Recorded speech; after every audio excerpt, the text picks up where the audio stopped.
মুসলিম শরীফের একটি হাদিসে পাকের অর্থ উম্মুল মুমিনিন হযরত আয়েশা সিদ্দিকা রাদিয়াল্লাহু তাআলা আনহা আরজ করিলেন যে ইয়া রাসূলুল্লাহ সাল্লাল্লাহু আলাইহি ওয়াসাল্লাম, আপনার উপর উহুদের দিনের চাইতেও কি কঠিন কোনো দিন অতিবাহিত হইয়াছে?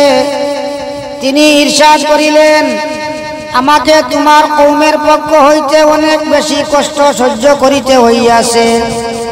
সবচেয়ে বেশি কষ্ট আকাবায় তায়েফের দিন সহ্য করিতে হইয়াছে।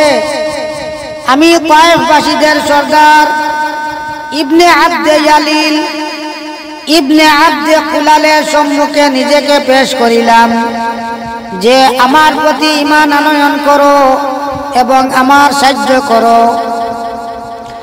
আমাকে তোমাদের এখানে তাকিয়া স্বাধীনভাবে দাওয়াতের কাজ করিতে দাও। কিন্তু সে আমার কথা মানিল না। আমি তায়েফ হইতে অত্যন্ত চিন্তিত ও পরিশ্রাম হইয়া নিজের পথে ফিরিয়া চলিলাম।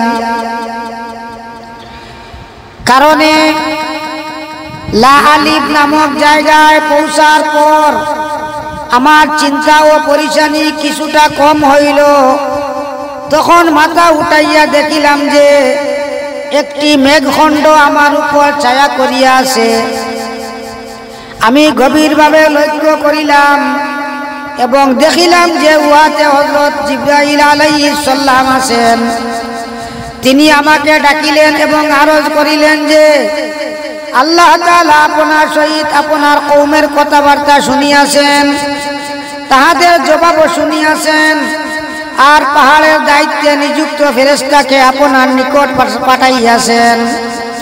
আপনি এই সকল কাফেরদের ব্যাপারে যাহা ইচ্ছা হয় তাহাকে হুকুম করুন। অতঃপর পাহাড়ের ফেরেশতা আমাকে ডাকিয়া সালাম করিলেন এবং আরজ করিলেন যে হে মুহাম্মদ সাল্লাল্লাহু আলাইহি ওয়াসাল্লাম, আপনার কওমের সহিত আপনার যে সকল কথাবার্তা হইয়াছে আল্লাহ তাআলা তাহা শুনিয়াছেন। আমি পাহাড় সমূহের দায়িত্বে নিযুক্ত ফেরেশতা, আমাকে আপনার রব আপনার নিকট এই জন্য পাঠাইয়াছেন যে আপনি যাহা ইচ্ছা হয় আমাকে হুকুম করুন। আপনি কি চান?